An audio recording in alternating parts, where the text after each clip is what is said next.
looked at your team and thought, what is going on? Why is nobody delivering results? Why is nobody doing the thing that I'm asking them to do? Why is nobody just doing their job? Why is everyone stressing me out? If you've been there, stick with me because today's video is continuing the leadership topic. And today I want to break this very, very specific pain point down. Hi, I'm Marina Papa, founder of the AP Method, and I'm here to help you overcome blocks, release limiting beliefs, and overall create the business and the life that you have dreamed of. Today, I want to speak on a topic that is very, very close to my heart, and it's about leaders that are standing in the very way of their team's best performance. And this could actually be the wake-up call that you didn't really need, that you really didn't know you needed. So stick with me. Why can't I speak English today? Stick with me because I know you're going to find this very, very interesting and it's going to help you out. So we're going to talk about the hidden mistakes leaders make and how we can turn these around. The way I like to do my videos is I'm going to tell you the thing that's happening. I'm going to tell you why that is. And then we're going to talk about how to turn it around. So if that sounds good, stick with me. Number one, you think you know what you really don't know. So a lot of the time in positions of leadership, managers, bosses, whatever it may be, they think they know the pay point and they think they know what's going on when they really, really don't. So in my own experience, I've worked for bosses, I've worked for businesses, I've worked for managers who really thought they understood the problem, but they really, really didn't. They would often think that they know what my pain point was, even though they just really didn't understand. And they never really asked the question either. And I'm going to touch very briefly as to why this happens. For a lot of leaders, bosses, people in leadership positions, they think that they have to know everything. And they think that not having all the answers is some sort of sign of weakness or maybe inadequacy of some sort. But that's actually normal. Unless you've walked exactly in the shoes of the person that you're dealing with, you probably won't know their pain points, and this is normal. Number two, leaders sometimes keep control.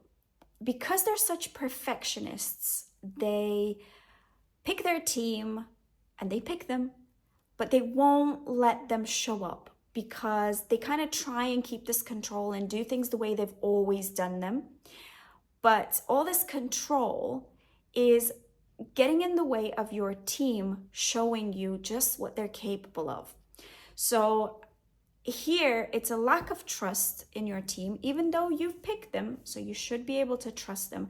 And all of this control and kind of all of this my way or the highway situation, it really hinders your team's growth and it doesn't actually allow them to show you what they're truly capable of. And if you pick them, chances are they're very, very capable and you're possibly hindering that growth. And using one of my personal examples, I had a boss who I will probably mention many times in my videos, who took me under his wing, essentially, and taught me the basics.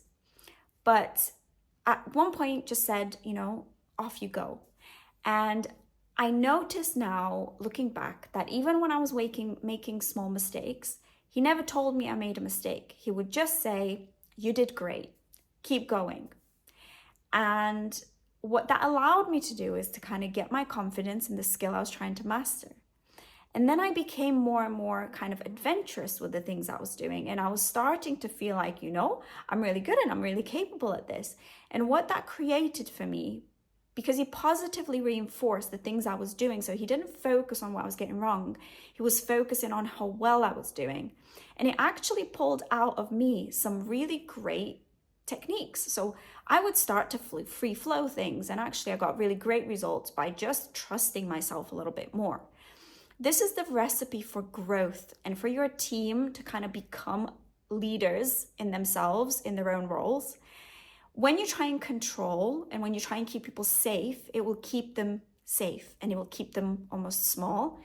But when you encourage them and when you tell them how great they are and tell them that they're doing great things, obviously, as long as they're doing okay at least, what you'll see in your team is that they try and be a little bit more adventurous, and they might make little mistakes at some points, but that's okay. But you'll see them kind of want to do more and want to rise more, and actually they start to do really interesting things that you probably couldn't have thought of. So they're going to create growth in the business because they're going to feel confident in themselves, and they're going to want to almost like make you proud because you believe in them and because you kind of make them feel so good that they're going to want to show you more of that. And they're going to grow in confidence themselves. So this is a weird one that I see quite a lot, where leaders, bosses, managers, they want to keep their team safe and they just stick to what they've always done because they don't really want to, they're kind of afraid themselves of letting that team member kind of try new things and maybe come up with new things because they just want things to be smooth sailing. That's actually creating long-term, you kind of hindering growth for the team member, for the company, even for yourself. So very, very important thing. You picked your team, and I think this is important to remember because you picked them. Give them the opportunity to show up. Give them the opportunity to show you what they've got, because so people usually have so much potential. It's just we don't know how to guide them and nurture them and kind of guide them into showing up as their best self. Number 3, being so results driven that you forget about the human aspect to a business and to a team and company, whatever it is you're involved in. We're in a society now where we really value results, and it's all about results. Ambitious people want to see results and they want to see progress. But in the middle of all of that, especially if you are looking after a team and if you've got a team doing that stuff for you, they're gonna push themselves to get you those numbers. But if they start to feel unappreciated, unseen, unvalued, and they feel like just a way for you to get those numbers, you will lose good people. And I will tell you that now. So the bit missing here is seeing the person in the process. And what I find is a lot of, a lot of leaders sometimes, a lot of people who have got great ideas and they're very, very, very good at things that they do. They're not very good at this aspect of a business or a company or a team. And they really forget about how to look after the people. So it might not come as natural to some of the leaders out there because they are so results driven and their attention is focused on the thing they're trying to get done because that's their priority, and this is understandable. But if you're running a company and if you're working with people are humans, and people need to be treated like humans. And I know this sounds really, really basic, but you'll be amazed at how many times I've seen companies and places where they treat their people like an ends to a means. Is that how you say it? And they forget the little things like, I see you worked hard today. I see that you stepped out and you did this thing for the company. I just want to tell you I saw that and I appreciate it. And that can't be a rehearsed thing. That's a mindset that you have to step into as a leader, where you learn to notice the little things about your people. The more valued, the more seen, the more appreciated you make your team, the more they're going to return to you. And, it sounds like a small thing. It sounds like a bit of an inconvenience, but actually it will pay off more than you can even realize. Number 4, leaders don't often want feedback, or they get defensive when it comes to feedback on themselves. And this is a funny one, and I find that this is because a lot of leaders, a lot of people in top positions, they put a lot of pressure on themselves to have all the answers, to get it right all the time. They're just perfectionists, and there's a lot riding on that. There's a lot riding on them, and they almost kind of become they almost start to avoid that feedback because they don't want to know if they're failing at something. It would be quite painful and it would be quite hard to hear that. But in order to grow, you can't stay safe. So avoiding feedback and avoiding your own capability of growth, of becoming better, will actually hinder you and the company and everything else about it, and actually work against you. Because number one, if you become like that, you kind of like bossing people about and giving people orders and judging everybody else, but you are not willing to take the same on board. And this is a trust thing here. If people can't trust that they can come to you with something that they need help with, or something that's not working for them, or something that's perhaps not right in the systems that are put in place, or maybe you are doing something that's really not making someone else feel good, or the way the company runs is making people feel unhappy of some sort. If you can't look at that, and if you can't also look at what's going well within the company, and I know we focus a lot on the customer, we want a customer to be happy, but you've got to remember, in that kind of wheel of happy customer comes happy team, so the team can give the customer a great experience and keep the customer happy. Unfortunately, if the team's not happy, and if they're being forced into things, and if they're not being heard, valued, appreciated, and all of that stuff, they're not going to be the best at giving the customer, or they will do that until they quit and you lose good people, or they'll just not be able to do it. So creating a culture of trust and mutual feedback, and being secure in yourself as a leader, that you can also ask for constructive feedback. Because I'm not saying it's got to be done in a certain way, but you've got to be able to receive what you're doing right. If you expect the team to receive feedback on what they're doing right or wrong, and if you expect them to pay attention, then the trust is built even more so when they're able to communicate with you if something's not working for them. And that's not to say that, if you take that as an attack, then you're going to get in your own way. If you take that as valuable feedback and constructive, and if you look at it as like, I need to know what is happening on the ground, because that will make me a much better person to put things right if something isn't going well, instead of thinking I will take that as an attack on myself because my ego is so fragile that I'm going to avoid any sort of responsibility and any sort of feedback to myself. That's something to be aware of and to maybe look at, because that's not good in terms of getting the best out of your team, your company, etc. Now, let's move to the next section of this video, and it's how do we turn these things around? How can we do these things better? So number one, we want to get curious. And I've mentioned this in my other videos, I believe, but you want to get curious about what's going on. Not think, I already know what's going on, I know what to do. You really want to find out what's going on. So you get to the root of the real problem. Often what we see as a problem, so for example, you might be in a position of leadership, and you might look at the processes and the way a business runs from your point of view, and you think to yourself, great, we're getting numbers, that's all that matters. Now, you might be getting numbers, but actually there could be problems. There might be issues that you notice here and there. And you might just be thinking, nope, the numbers are good, I'm not going to look at that. Because you're doing that, you're basically not really trying to find out what's going on. So you might not see a problem with something, but someone else might. And I think what the risk with something like this, and not really finding out what's going on in those deeper layers of a business, is number one, it makes you seem kind of out of touch to the team. So you're not going to have people that stay. You're not going to have people that are loyal, that want to do better for you. And also you're actually going to miss quite vital information about what's working well and what's not working well in a business.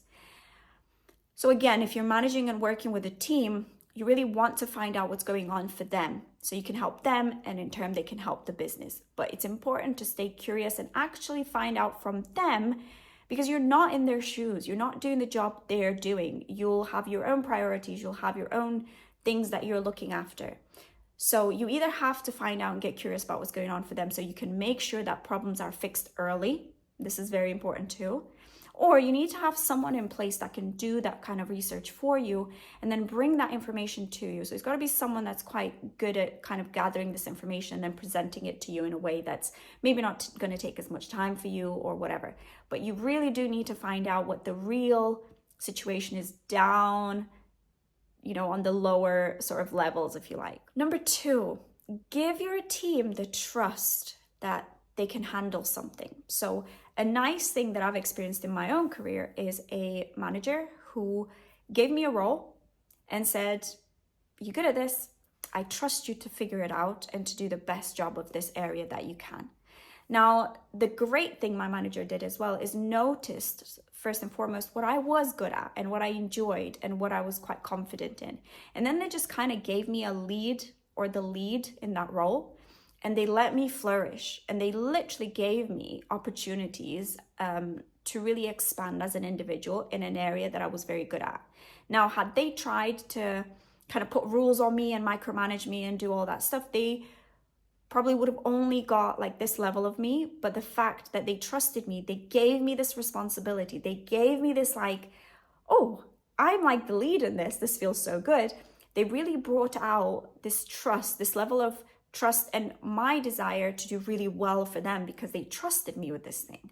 So give your team responsibilities, make them responsible for something, but also give them the freedom and the space to show you what they can do. This is really, really important. The third point we mentioned, it's kind of basic. Just acknowledge humans, not just the numbers. Just start the conversation with, okay, we didn't get these numbers, or amazing, we're getting amazing numbers, but I also want to tell you guys, I'm so proud of every single one of you for all the work that you do. Again, this is something I've learned in my own experience. It's leading with a positive sort of appreciation for your team. Because again, I'm going to go back to this. You picked them, you picked good people. And it is important that you also notice the good they do. Because I think a lot of jobs, a lot of places of work, whatever it might be, we quickly notice the stuff that's not going wrong. We quickly spot something. Again, if you're a perfectionist, a lot of people are perfectionists. If you want really great things and you're here because you're a leader because you want to do great things, okay? Your mind is on the goal and you want to do great things. But it is really, really important that we make that team feel good, because they're going to give so much back, I promise that. So it's important that we also acknowledge the work that's being done, the effort that people are putting in, and just appreciating them with a thank you, with a, I see how hard you guys have worked. We've got great results. Thank you, everybody. I've been in meetings myself. I've been in presentations myself where that, leader is saying, we didn't reach these targets. Everyone needs to work harder, blah, blah, blah. And there's no acknowledgement of like, I appreciate each one of you. I know you've got struggles. I know it's not easy, but I have faith in you guys. We can turn this around. There's a way of doing this, okay? And there's a way of making someone feel so powerful and so confident in themselves that they will show you things you've never seen before. And this is something I really want to put out there, because it's not, most people respond really, really well to this. It's not the odd person. There'll be the odd person that doesn't really care, but a lot of people really feed off this way of being appreciated and being valued. And that's what, pushes a lot of people to do even more. So it is really important to lead with that positive acknowledgement, making our team feel seen, heard, appreciated, all of the good stuff. Number 4 is ask for this feedback and actually listen to it. So I've been very fortunate to see leaders that have actually walked the walk before becoming leaders. So in jobs where they've already done the job, so they get the difficulty on the ground, let's say. But not everybody's going to be a leader that's experienced those things. Everyone comes from different walks of lives and different journeys. So let the team tell you, let them give you the answers, and then actually you look like the hero when actually they did all the hard work for you. So it is important that you ask the question and let the people open up. Let them tell you what's going on. Make them feel safe.